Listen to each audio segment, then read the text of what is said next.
On April 17, 1961, an invasion force of 1,400 CIA-trained Cuban exiles landed at the Bay of Pigs on the southern coast of Cuba with the goal of overthrowing the nation's leader, Fidel Castro.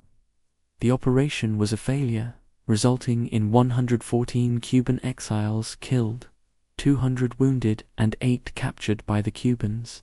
Only one pilot managed to escape. This humiliating defeat was a major propaganda victory for Castro, who had previously been viewed in the US as something of a folk hero due to his anti-dictator credentials. But after this embarrassing setback, America's image abroad suffered a major blow, and it only served to strengthen the ties between Cuba and the Soviet Union. But why did the US want to remove Fidel Castro from power?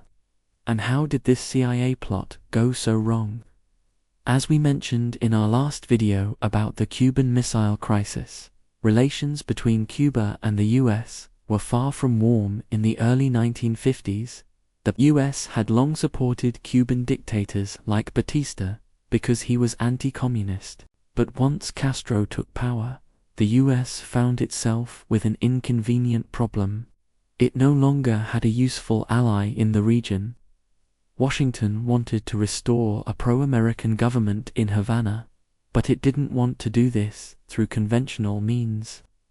It was the height of the Cold War, and both superpowers were seeking to expand their spheres of influence around the world. America was determined not to let Cuba fall behind the Iron Curtain.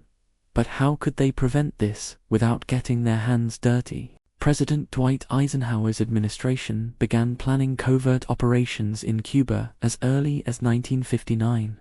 Meanwhile, Castro's communist leanings became increasingly apparent. He had introduced land reforms that redistributed vast tracts of land owned by wealthy Cubans to landless peasants. In turn, many of these same peasants toiled on the land they now owned, often working 12-hour days under brutal conditions. Not exactly the kind of sweeping communist reforms that would excite the workers of Havana, but still, this wasn't good enough for the US government, which began to view Castro as a potential threat. When it decided to train a group of Cuban exiles to infiltrate the country and launch a military campaign against its new leader. These men would become known as the Bay of Pigs Brigade. The training of the brigade began in July 1960 at a secret location in Guatemala. At first, the operation was plagued with problems. Many of the recruits simply weren't suited for life as a soldier, having no previous military experience. By October, only about half of the original 1,000 or so trainees remained. Those who washed out were sent back to the United States, while the remaining soldiers were sent to train in Nicaragua. Once the Bay of Pigs Brigade was ready, they left Nicaragua on April 17, 1961, traveling by boat to Cuba under the cover of darkness. Their plan was to land at a remote part of Cuba's southern coast, known as the Bay of Pigs.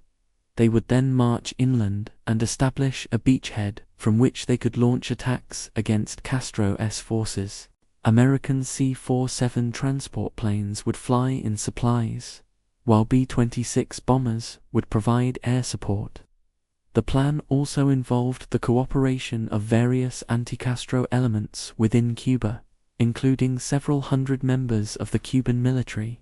However, some accounts suggest that there was a breakdown in communication and that many of these soldiers failed to rise up against Castro as planned.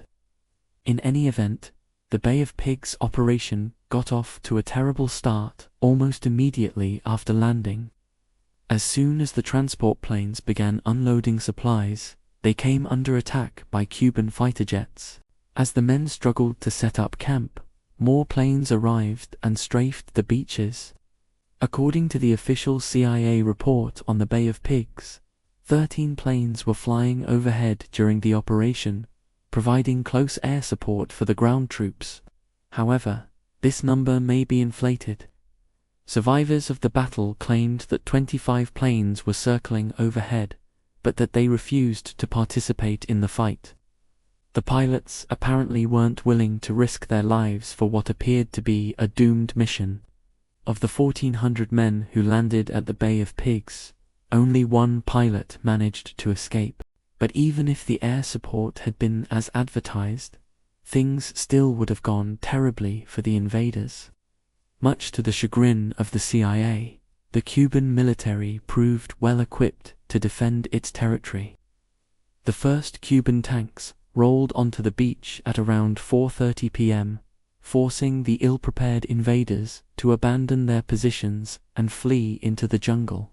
Now outnumbered and running low on ammunition, the men spent the night hiding in the swampy terrain. When they emerged the following morning, they were met by hundreds of angry Cubans. Some of the invaders were able to escape by sea, but others were forced to surrender. Of the 114 men killed in action, most died as a result of enemy fire, but 20 were executed by firing squad after refusing to surrender. A further 200 men were wounded and 8 were taken prisoner by Castro's forces. For Castro, the Bay of Pigs invasion was nothing short of miraculous. Not only did he manage to repel an invasion backed by the most powerful nation on earth, he turned the tables and executed some of the invaders. It was the perfect propaganda coup. Castro wasted little time in parading the captured Americans before the cameras. He accused them of being mercenaries, and vowed to execute them unless the US government apologized for the invasion. In response, President Kennedy condemned the invasion as irresponsible and dangerous. Although he stopped short of blaming his predecessor, clearly embarrassed by the fiasco, Washington offered to exchange the captured Cubans for the 8 Americans held in Cuba, but Castro refused until 3 weeks later. The 8 Cubans were then released and returned home to the status of heroes. The Bay of Pigs was a humiliating defeat for the United States. Worse yet, it occurred just months before the Cuban Missile Crisis, which would push the world to the brink of nuclear war. What might have started as a well-meaning attempt to restore democracy to Cuba ended in disaster. In fact, the operation is widely considered one of the biggest blunders in the history of the CIA. So why did the operation fail so badly? Well, it started at the top. President Eisenhower had initiated the plan to remove Castro from power, but by the time the operation was launched, he had already left office. John F. Kennedy inherited the plan and all the risks associated with it. But despite the obvious danger, he gave the operation the green light.